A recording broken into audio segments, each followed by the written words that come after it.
Sumerpur news पर तमाम दर्शकों का हार्दिक स्वागत है। नवरात्रि की स्थापना, जी हाँ, नवरात्रि की स्थापना की आपको हार्दिक शुभकामनाएं सुमेरपुर न्यूज़ की तरफ से। आज जो बड़ी खबर आ रही है, आरएसएस के गढ़ नागपुर में कांग्रेस की बड़ी जीत हुई, जिसमें 29 में से 21 और 16 में से 9 पर जीत दर्ज की है कांग्रेस के पदाधिकारियों ने। जी हाँ, इससे कांग्रेस को आज नवरात्रि पर एक नया तोहफा मिला है, जिससे राहुल गांधी के चेहरे पर खुशी की लहर सी छा गई है। कांग्रेस का किला अभी महाराष्ट्र विधान जो परिषद है उसमें चुनावों में, महाराष्ट्र के चुनाव परिणामों में कांग्रेस को ज़बरदस्त बढ़त मिली है। राजदीप सरदेसाई ने जो कमेंट किया ट्विटर पर, उससे पूरी जानकारी प्राप्त हुई और 31 पंचायत समिति चुनावों में 21 या 29 में कांग्रेस ने परिणाम में बाजी मारी। 21 पर कांग्रेस ने, भाजपा ने 5 पर, एनसीपी ने 2 पर बाजी मारी है, अन्य को 1 सीट मिली है। ये जो पंचायत चुनाव हुए हैं उसमें सत्तारूढ़ दल को भी काफ़ी झटका लगा। जी हाँ, शिवसेना चौथे नंबर पर नजर आई है। शिवसेना चौथे नंबर पर। वाशिम जिले में कांग्रेस आगे रही। 14 सीटों के मतदान हुए, जिसमें बीजेपी खाता भी नहीं खोल पाई और कांग्रेस को 2 सीटें मिली, एनसीपी को 1 सीट मिली, शिवसेना को बाकी सीटें मिली। आरएसएस के गढ़ में कांग्रेस की बड़ी जीत और 30 सीटों पर कब्जा जमाया है। जानिए बीजेपी को कितनी सीटें मिली है। पूरी खबर देखते रहिए इस वीडियो को, जिसमें आपको पूरी सूचना मिलती रहेगी कि जो महाराष्ट्र है, जिसमें सत्तारूढ़ दल अभी वर्तमान में शिवसेना है, वो चौथे नंबर पर इन चुनावों में रही है। आपकी जानकारी के लिए बात बता दूं कि नागपुर जो आरएसएस का महत्वपूर्ण गढ़ कहा जाता है और भारतीय जनता पार्टी का गढ़ कहा जाता है, वहाँ 84 सीटों में से 141 जो पंचायत समिति चुनाव, उसमें भाजपा दूसरे नंबर पर नजर आई है। जी हाँ, प्रथम नंबर पर कांग्रेस ने जीत दर्ज हासिल की है। कांग्रेस ने जिला परिषद की 16 सीटों में से 9 सीटों पर कब्जा जमाया। भाजपा मात्र 3 पर ही सिमट गई। एनसीपी 2 और अन्य को 2 सीटें मिली है। पंचायत समिति में भी इसी प्रकार का हालात रहा और देखिए किस प्रकार से कांग्रेस का फ्लैग लेकर लोग रोड पर एक तरह उत्साह का माहौल और नवरात्रि की शुभकामनाओं के साथ मनाने का प्रयास। रुझानों में शिवसेना चौथे नंबर पर, यानी कि पार्टी का सीएम उस पार्टी की सीट को सबसे कम दर्ज किया है। जी हाँ, महाराष्ट्र पंचायत चुनाव में शिवसेना चौथे नंबर पर रुझान आया है, जिसमें 85, 33 और शिवसेना मात्र 12 सीटों पर ही आगे हैं और नंबर 4 पर ही चल रही है। 4 ही जीती है अभी तक सीटें। इससे उद्धव ठाकरे की परेशानी बढ़ गई है और देखिए किस प्रकार चिंता की लकीरें उद्धव ठाकरे के। जी हाँ, सत्तारूढ़ दल है और सीएम है वहाँ के। महाराष्ट्र पंचायत समिति चुनावों में नतीजों में 6 जिलों परिषद में 85 सीटों पर 144 का जो नतीजा है, उसमें शिवसेना इन 6 जिला परिषद में कहीं नहीं नजर आई है। जी हाँ, बहुत ही शिवसेना के लिए बहुत ही दुखद खबर। और एक तरह से एनसीपी 17 सीटों पर दोनों आगे चल रही है, कांग्रेस और एनसीपी।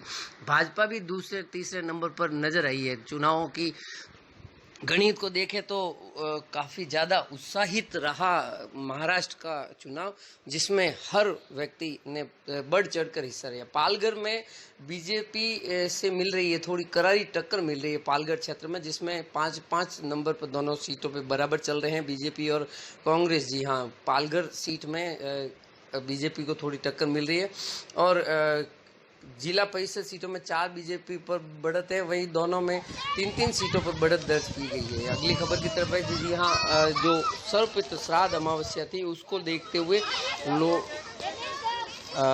कबीर गौशाला के तत्वाधान में समाजसेवी गणेश विश्वकर्मा के नेतृत्व में आदिवासी बहुल्य क्षेत्र के गोरिया, भीमाणा, कुरण, कोयलवाव, काकराडी समेत कई जगहों पर बच्चों को, स्कूली छात्रों को समेत जानवरों को खाद्य सामग्री का वितरण किया गया।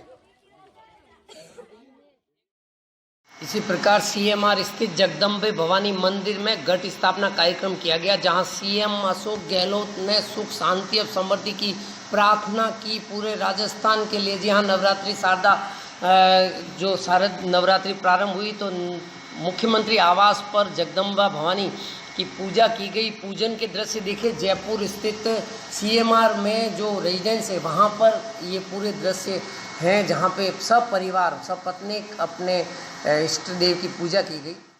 ये खबर आ रही है जो कि देसूरी नाल में फिर हादसा हुआ है। चट्टान से टकराने के बाद में ट्रोला 2 भागों में बढ़ गया। चालक को मामूली चोट आई, मौके पर लंबा जाम रहा। जी हाँ, देसूरी नाल में हादसों की स्थिति बनती जा रही है। गुरुवार को कंप्रेसर मशीन से भरा एक ट्रोला ढलान नुमा असंतुलित होकर चट्टान से टकरा गया। हादसे में ट्रोले के 2 टुकड़े हो गए। चालक को चोटें आई और मौके पर पहुंची पुलिस ने किस प्रकार क्षतिग्रस्त वाहन को करीबन 2 घंटे की मशक्कत के बाद में देसूरी नाल में यातायात बाधित रहा और इस दौरान 4 भुजा से देसूरी की तरफ आने जाने वाला मार्ग अवरुद्ध रहा। यह हादसा पंजाब मोड़ पर रहा। करीबन 8 किलोमीटर लंबा देसूरी नाल जगह जगह पर विकट मोड़ बने हुए हैं और अभी तक यातायात की व्यवस्था को लेकर दुर्घटनाएं हमेशा घटित रहती है। बढ़ते हैं अगली खबर की तरफ।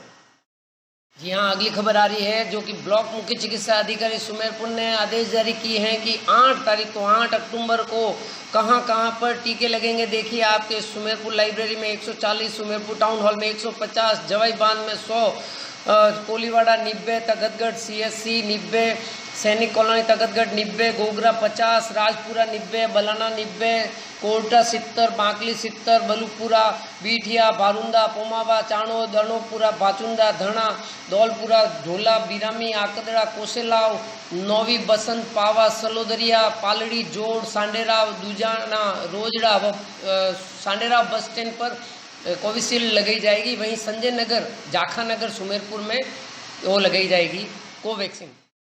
अगली खबर की तरफ जो है, देखिए किस प्रकार से सोजत रोड थाना पुलिस ने खारिया सोडा गांव में एक वृद्ध को घर के बाड़े में अरंडी की फसल के बीच में गांजे की फसल बोते हुए रंगे हाथों गिरफ्तार किया है, जिसमें 17 पौधे गांजे के जब्त किए। जहाँ 60 वर्षीय आरोपी बंसीलाल पुत्र पूनाराम बावरी को सोजत रोड थाना पुलिस ने गिरफ्तार किया है। इस मामले में बताया जा रहा है कि चोरी छिपे गांजे की खेती की जा रही थी। सोजत रोड जो थाना प्रभारी ऊर्जा राम ने मुखबिर की सूचना पर खारिया सोडा गांव में पहुंचकर जब इन्होंने तलाशी ली तो जो आरोपी है उसके घर के पीछे बाड़ी में अरंडी की फसल के बीच में गांजे चोरी छुपे गांजा उगा हुआ था और इसके 17 पौधे जब्त किए हैं गांजे के मौके से और पुलिस ने मामला दर्ज कर अनुसंधान जारी किया है। बढ़ते हैं अगली खबर की तरफ। जी हाँ, विद्युत विभाग की कटौती से आप आमजन परेशान हैं, जिसमें विद्युत विभाग ने आज जनसंपर्क अधिकारी से बताया कि कोयले की कमी के चलते जोधपुर डिस्कॉम में विद्युत की कटौती की जाएगी, जिसमें जोधपुर में प्रातः 7 से 8, जालोर में 8 से 9, पाली में 9 से 10, जैसलमेर में 10 से 11, गंगानगर में 8 से 9, हनुमानगढ़ में 4 से 5, सिरोही में शाम को 4 से 5, चूरू में 5 से 6, बाड़मेर में 5 से 6 बजे तक विद्युत कटौती की जाएगी। पाली जिले को नवरात्रि पर एक पहला दिन जो है वो सौगात लेकर आया है, जहाँ पे उत्तराखंड के ऋषिकेश से प्रधानमंत्री नरेंद्र मोदी ने पाली और सोजत के ऑक्सीजन संयंत्रों का वर्चुअल माध्यम से शिलान्यास किया है। जी हाँ, बहुत बड़ी खबर आ रही है, जहाँ पे सांसद पीपी चौधरी के द्वारा जो वादे किए गए थे उन पर खरे उतरते हुए प्रधानमंत्री ने ऋषिकेश के उत्तराखंड से गुरुवार को वर्चुअल दोनों जगह पर संयंत्रों का उद्घाटन किया है। कार्यक्रम में सोजत विधायक शोभा चौहान, सोजत नगरपालिका अध्यक्ष श्रीमती मंजू जुगल किशोर, भाजपा पाली उपाध्यक्ष पंकज त्रिवेदी, नरपत सोलंकी, महिला मोर्चा जिलाध्यक्ष Shrimati Aishwarya, CMHO doctor RP Mirza, PMO Sojat Rajesh Gupta सहित कई गणमान्य नागरिक एवं प्रशासनिक अधिकारी व गणमान्य नागरिक मौजूद रहे। सांसद चौधरी ने प्लांट की उपयोगिता बताते हुए ऑक्सीजन प्लांट में लग जाने में कोरोना की संभावित तीसरी लहर से रोकथाम के लिए कारगर साबित होने और सोजत व पाली के स्वास्थ्य सेवाओं को मील का पत्थर साबित होने, जिसमें माँ दुर्गा के नवरात्रि पर्व के प्रथम दिन उद्घाटन हुआ। जैसे माँ सबकी रक्षा करती है उसी प्रकार ये ऑक्सीजन प्लांट तीसरी लहर से रक्षा करेंगे। सांसद ने उपस्थित कोरोना योद्धाओं, चिकित्सा कर्मियों, सफाई कर्मियों, अस्पताल के प्रशासन का अभिनंदन करते हुए दिन रात मेहनत का परिणाम बताया कि जानलेवा बीमारी से डटकर किस प्रकार से मुकाबला किया और सोजत वासियों और पाली वासियों को ऑक्सीजन के प्लांट की सौगात इस वैश्विक महामारी में तीसरी लहर से लड़ने में काफ़ी मददगार साबित होगी। जहां कोरोना के पहले लहर से मास्क और सैनिटाइजर पर जोर था, वहीं दूसरी और तीसरी लहर के लिए ऑक्सीजन उपलब्धता सुनिश्चित करवाना सरकार की अहम भागीदारी रही है। लाइक, शेयर और कमेंट जरूर कीजिएगा इस न्यूज़ के लिए दोस्तों।